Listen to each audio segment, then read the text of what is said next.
노마서입니다. 노마서 3장 19절에서 31절 말씀입니다. 노마서 3장 19절에서 31절 말씀.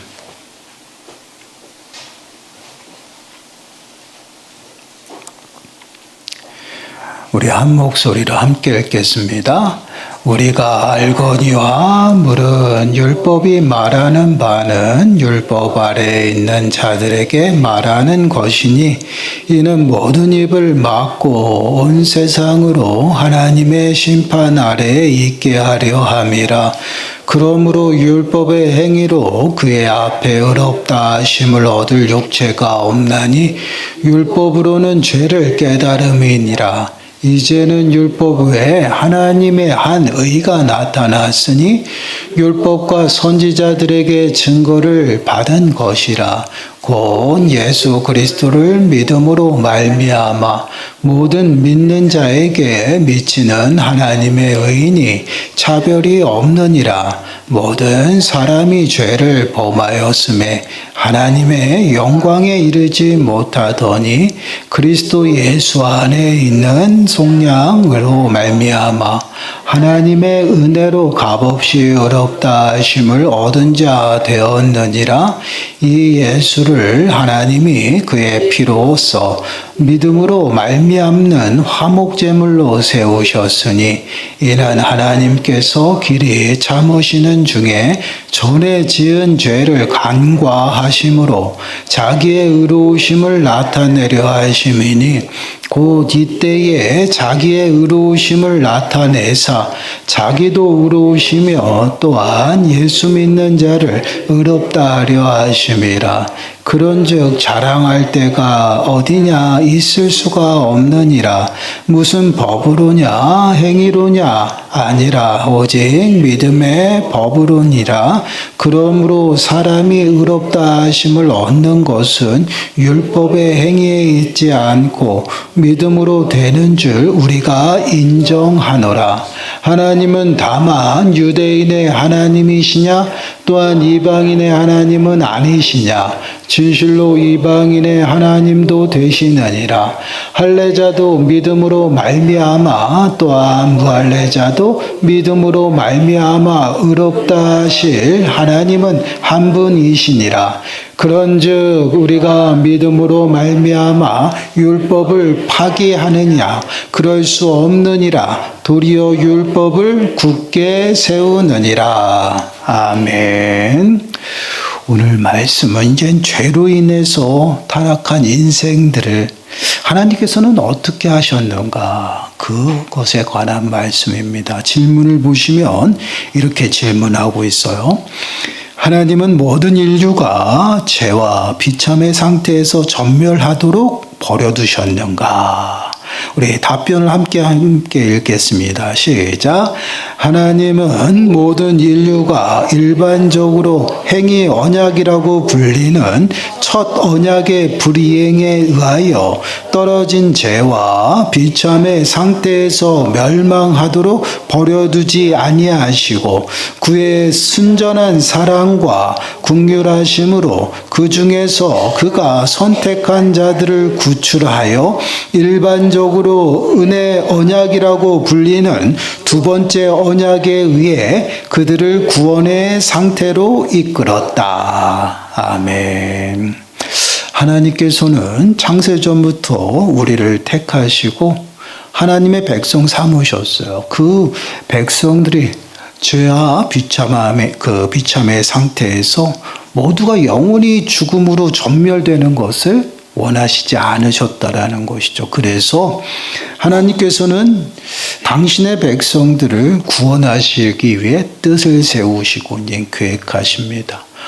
데살로니가 전서 5장 9절 말씀을 보시면 하나님이 우리를 세우심은 노하심에 이르게 하심이 아니요 오직 우리 주 예수 그리스도로 말미암아 구원을 받게 하심이라.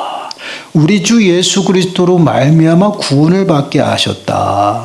창세전부터 하나님의 백성으로 택하신 인생들은 하나님께서 예수 그리스도로 말미암아 죄와 비참한 가운데서 구원받게 하시기 위해 계획하시고 뜻을 세우셨다. 이것이 이제 하나님의 사랑이에요.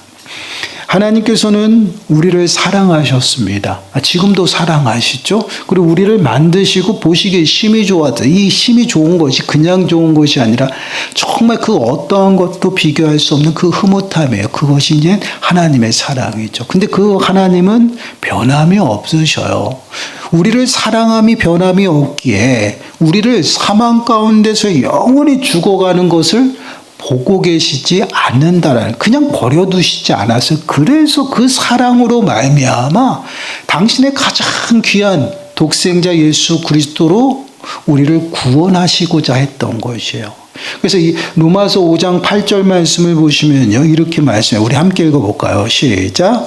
우리가 아직 죄인 되었을 때에 그리스도께서 우리를 위하여 죽으심으로 하나님께서 우리에 대한 자기의 사랑을 확증하셨느니라. 아멘. 하나님께서 우리에 대한 자기의 사랑을 확증하셨다. 확실하게 증명해 보이셨다라는 것인데, 그것이 무엇이냐? 당신의 독생자 예수 그리스도. 그 예수 그리스도를 우리를 위해서 내놓으셨다라는 것이, 당신의 사랑이 얼마나 큰지를 가장 귀한 것까지 희생하셔서 당신의 사랑을 입증해 보이셨다라는 것이에요.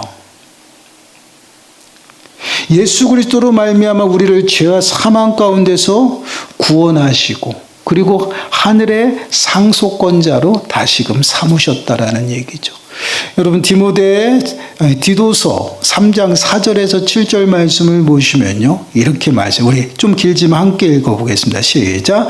우리 구주 하나님의 자비와 사람 사랑하심이 나타날 때에 우리를 구원하시되 우리가 행한 바 의로운 행위로 말미암지 아니하고 오직 그의 긍휼하심을 따라 중생의 씻음과 성령의 새롭게 하심으로 하셨나니, 우리 구주 예수 그리스도로 말미암아 우리에게 그 성령을 풍성히 부어 주사 우리로 그의 은혜를 힘입어 의롭다 하심을 얻어 영생의 소망을 따라 상속자가 되게 하려 하심이라. 아멘. 하나님의 자비와 그 다음에 사랑, 우리를 사랑하심이 나타나셨다. 그것이 뭐? 예수 그리스도예요. 예수 그리스도, 그 예수 그리스도를 통해서 우리를 구원하시면요, 우리의 행위나 우리의 조건, 그 어떠한 것이 아니다라는 것이 오직 하나님의 자비와 사랑이에요. 그 사랑 안에서 전적으로 우리에게 은혜를 베풀어 주신 거예요. 사람과 하나님께서 언약을 처음 맺은 언약이 무엇이냐면 생명 언약, 행위 언약이라고 해요. 그것이 아담에게 너가 선악을 알게 하는 나무를 따먹으면 정령 죽으리라는 겁니다. 에덴 동산에 있는 모든 과실은 다 먹을 수 있으나 동산 중앙에 있는 선악을 알게 하는 나무의 열매는 따먹지 말라는 것이에요. 따먹으면 너는 반드시 죽는다. 이것은 어떠한 언약이냐면 너가 지키면 영원히 살 것이고 너가 지키지 아니하면 영원히 죽는다라는 그 약속이에요. 그래서 행위 언약이에요. 내가 하는 행동에 따라서 내가 은혜를 입고 보상을 받는 것이죠. 그러나 또한 생명의 언약입니다. 영원한 생명 가운데서 하나님과 살아가는, 분명히 에덴 동산 중앙에는 그 선악을 알게 하는 나무만 있었던 것이 아니에요. 생명나무가 있어요. 생명나무를 통해서 영원히 주님과 함께 살아가는 것이죠. 이것이 첫 번째 언약이었어요. 그러나 이것을 불이행했다라는 것이죠. 아담의 불순종으로 해서 그 언약이 파괴되었어요. 그러므로 모든 인생이 죄로 인해 죄의 비참한 가운데 살아가고요. 그 인생들이 어떻게 영원한 죽음 가운데 머물며 있다는, 하나님의 진노와 또한 하나님의 재앙 가운데 살아가는. 근데 그 사람들을 하나님이 얼마나 사랑했어요. 정말 너무나도 사랑하기에 그들을 그냥 내버려 두시지 않았다라는 것이, 어디에? 죄의 비참한 가운데서. 그래서 하나님께서 그 사랑을 몸소 실행하신 거예요. 그래서 예수 그리스도께서 이 땅에 오시고 우리를 위해서 십자가에 죽으심으로 죄의 문제를 모두 해결하십니다. 그리고 사망 권세 가운데서 승리하셔서 오늘 부활주일처럼 부활하셨다는 거예요. 그 사실을 내가 믿고 따르는 자, 그 자에게는 뭐예요? 은혜의 언약을 주신 것이에요. 새 언약, 피로 세운 새 언약으로 그것을 믿고 따라가면 너에게 구원이 임한다라는 것이에요. 이것은 우리의 행위나 우리의 조건이 아니에요. 무조건적인 하나님의 사랑입니다. 그래서 에베소서 2장 8절 말씀을 보시면 우리 함께 읽습니다. 시작. 너희는 그 은혜에 의하여 믿음으로 말미암아 구원을 받았으니 이것은 너희에게서 난 것이 아니요 하나님의 선물이라. 우리에게서 나온 것이 아니다라는 것이 하나님이 주신 전적인 선물이에요. 그 선물을 받은 자들이 믿어지고 믿음으로 구원에 이릅니다. 그러므로 전적으로 구원은 우리의 행위나 조건에 따라서 나타나는 것이 아니에요. 그래서 이것은 하나님의 선물이기 때문에 그 누구도 믿음에 있어서 구원에 있어서 자랑하지 못한다라는 거예요. 왜요? 우리의 행위에서 나온 것이 아니기 때문에.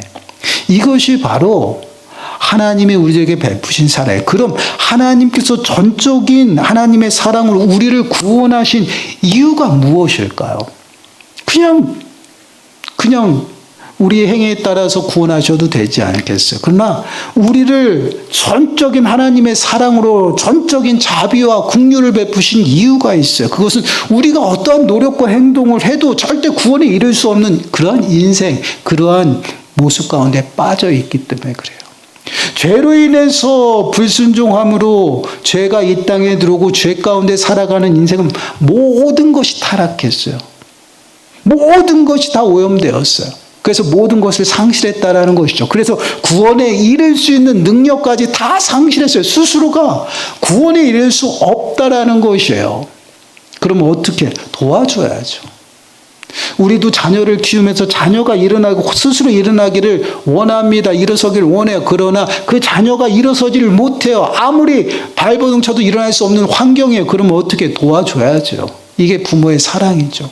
하나님의 사랑이 바로 그거예요. 우리는 전적으로 우리가 스스로 구원에 이를 수가 없어요. 왜요? 전적으로 타락했기 때문에. 그러므로 하나님께서 우리를 긍휼히 여기시고 자비를 베푸신 것, 이것이 하나님의 사랑이에요. 그래서 예수 그리스도께서 이 땅에 오셔서 우리를 위해서 죄를 지시고 십자가에 죽으심으로 우리를 죄의 비참한 가운데서 건져내신 것이에요.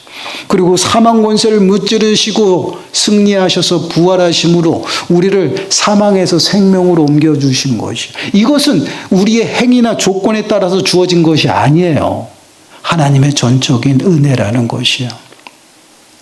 하나님께서 피의 언약을 세우셔서 믿고 따라가는 자, 그들에게 값없이 베푼 사랑이에요. 갈라디아서 3장 21절 22절 말씀 보세요. 우리 함께 읽어보겠습니다. 시작. 그러면 율법이 하나님의 약속들과 반대되는 것이냐? 결코 그럴 수 없느니라. 만일 능히 살게 하는 율법을 주셨더라면 의가 반드시 율법으로 말미암았으리라. 그러나 성경이 모든 것을 죄 아래 가두었으니 이는 예수 그리스도를 믿음으로 말미암는 약속을 믿는 자들에게 주려 함이라.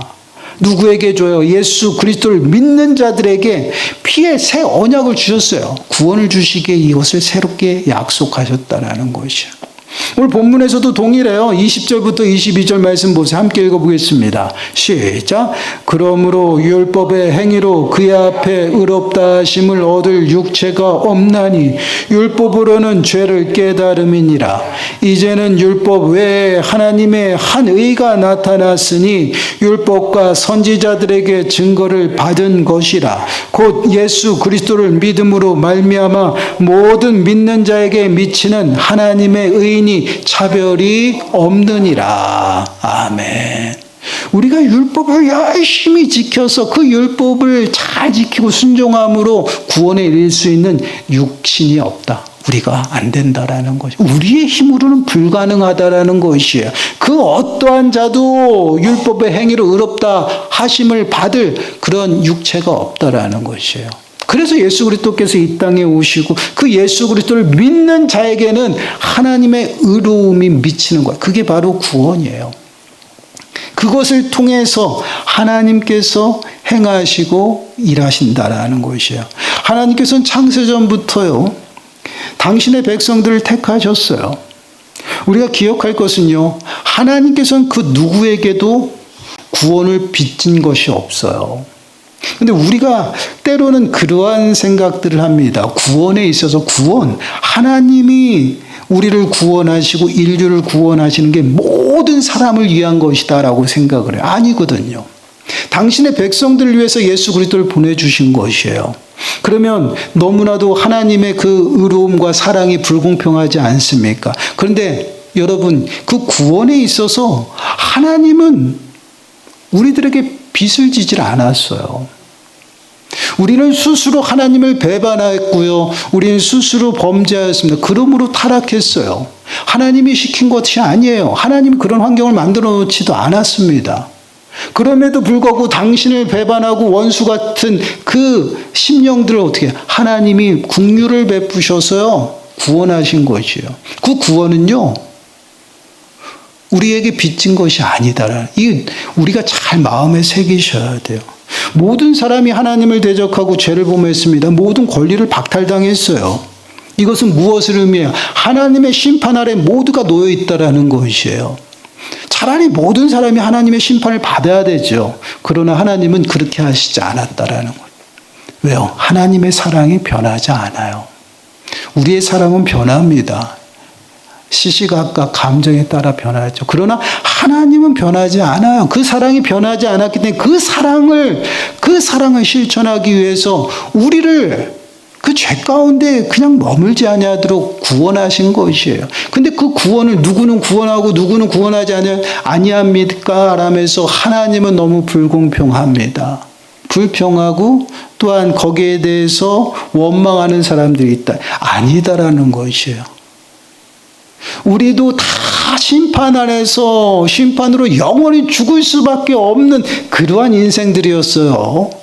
근데 그 인생들을 하나님께서 긍휼히 여기시고 사랑을 베푸신 것, 그 사랑을 베푸는 것에 대해서 누구는 사랑을 베푸고 안 베풀고 그렇게 원망하고 불평할 수 없다는. 그래서 성경에는요, 토기장의 비유에 관해서 이야기를 하는 것이에요. 에레미야 18장 4절 말씀을 보시면요, 진흙으로 만든 그릇이 토기장이의 손에서 터짐에 그가 그것으로 자기 의견에 좋은 대로 다른 것을 만들었더라.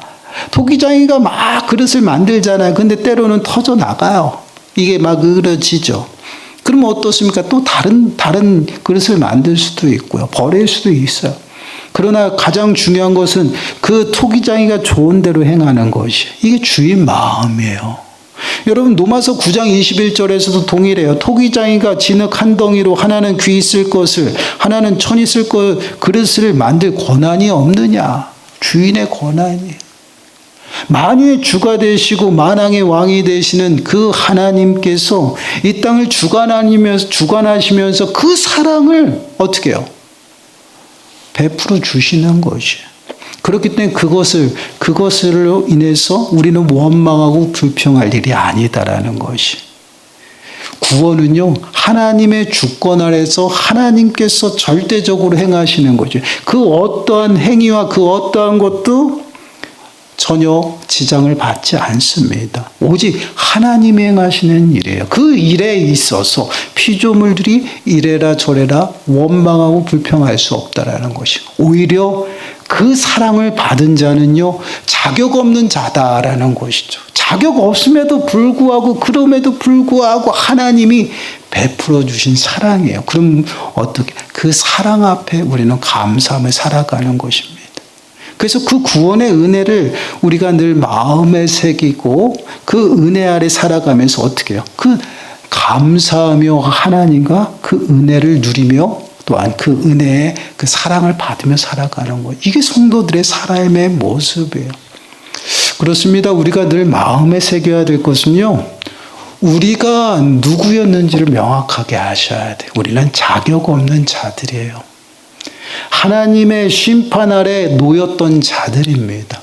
스스로 무엇인가를 할 수 있었던 그러한 존재가 아니에요. 아무것도 할 수 없는 무능한 존재. 그러한 자를 하나님이 택하셔서요. 하나님이 사랑을 베풀어 주시고 당신의 자녀 삼으셨다라는 것이요. 그 은혜 앞에서는 우리가 자랑할 것이 없어요. 그래서 온전히 하나님의 그 사랑 안에서 그 택하심에 감사하며 그 구원의 은혜를 어떻게 매 순간순간 누리며 살아가는 그것이 바로 하나님의 다스림 가운데 살아가는 것이에요. 누가 그리스도인이냐? 바로 성령을 받은 자들입니다. 성령이 내 심령 가운데 임함으로 내 심령은요 하나님이 머무는 성전이 되어서 거룩한 장소가 되었고 집이 되었다라는 것이죠. 그런데 그것이 무엇을 의미해요? 하나님의 나라가 임한 것이에요. 하나님의 통치하심과 다스림 속에서 매 순간순간 내 심령은요 하나님의 나라 가운데 살아가는 것이에요. 그래서 주님과 늘 동행하면서 그 은혜 아래 늘 감사하고 더 나아가서는 믿음의 주가 되시는 나를 위해 십자가를 지시고 나를 위해 부활하신 그 예수 그리스도 온전히 바라보며 살아가는 것이 이것이 구원받은 백성들의 모습이에요. 이 은혜가 아니면 우리는 한순간도 어떻게 해요? 이 땅 가운데에서 죄 가운데서 벗어날 수 없다라는 것이 하나님의 심판과 또한 하나님의 그 재앙 가운데서 매 순간순간 살아갈 수 없어요. 살아갈 수밖에 없죠. 고통받고 근심하고 아파하고 슬퍼하며 이 비참한 가운데서 벗어날 길이 없어요. 유일한 길이 무엇입니까? 바로 예수 그리스도예요. 그 예수 그리스도는요. 하나님께서 당신의 사랑을 우리들에게 확실하게 보여준 증거입니다. 그 사랑이 변함이 없기에 우리에게 그 사랑 가운데서 끊어지지 아니하도록 어떻게 해요? 하나님께서 은혜를 베풀어 주신 것이 그게 바로 예수 그리스도의 새로운 피의 언약이에요. 그 언약을 믿고 순종하는 자가 구원에 이르고 더 나아가선 성령을 받아서요 하나님의 그 사랑 가운데서 끊어지지 않아도 끌고 가시는 것이 그것이 바로 견인이에요. 그 견인 속에서 우리는 매 순간순간 넘어지고 쓰러지고 자빠져요. 그럼에도 하나님이 어떻게 해요? 새 힘 주셔서 다시 일으키시고 그 하나님의 사랑에서 떨어지지 않아도 붙들고 가시는 것이에요. 그리고 주님이 오시는 그때 비로소 우리는 영화로운 영광 앞에 부활해서 하나님의 영광에 참여하는 것이요. 이때까지 우리는 어떻게 살아가요? 믿음으로 살아가는 것이요. 믿음으로 말미암아 믿음의 주가 되시는 예수 그리스도를 바라보고 부활의 첫 열매가 되신 예수 그리스도와 동일하게 내 시간이 되면 부활할 것임을 깨닫고요. 주님의 크신 영광에 참여할 그 소망 가운데 살아가요. 그 소망이 너무나도 크기에 지금 내 앞에 놓여 있는 그러한 여러 가지 문제들이 문제로 보이지 않는 것이에요.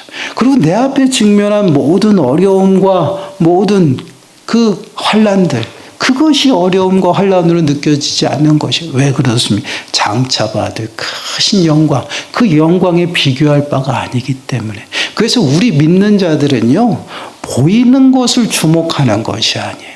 보이지 않는 것을 주목하고 하늘의 것을 생각하며 위의 것을 바라보고 온전히 살아가. 이게 성도들의 삶의 모습이에요. 사랑하는 여러분, 오늘이 부활주일입니다. 예수 그리스도께서 나를 위해 십자가를 지시고 다시 부활하셔서 나를 영원한 생명 가운데로 인도하셨어요. 자격 없는 자에게.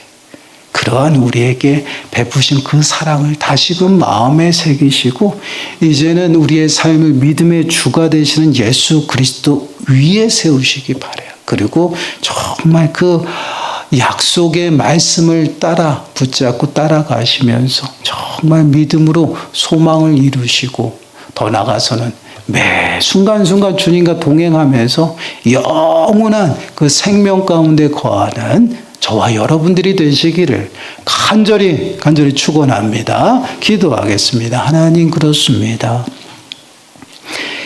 예수 그리스도의 보혈의 은혜가 아니면 영원히 죽을 수밖에 없었고 하나님의 사랑이 아니면 불순종의 자녀로 사망의 종노릇하며 살아갈 수밖에 없는 저희들의 모습임을 다시 한번 고백합니다. 자격 없는 자가 주님의 택하심을 받고 부르심에 저희들이 온전히 하나님 앞에 서게 됩니다. 예수 그리스도를 믿음으로 말미암아 하늘의 상속자가 되게 하시고 하나님의 자녀가 되어서 주님을 찬양하고 예배합니다. 하나님 그 은혜 감사드립니다. 그 은혜가 하나님의 사랑과 은혜로 말미암아 우리들에게 부어졌고 또한 그것으로 매 순간순간 살아갑니다.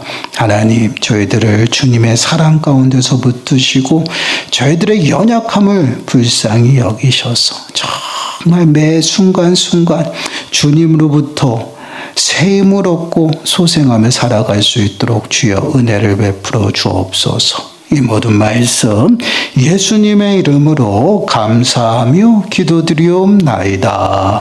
아멘.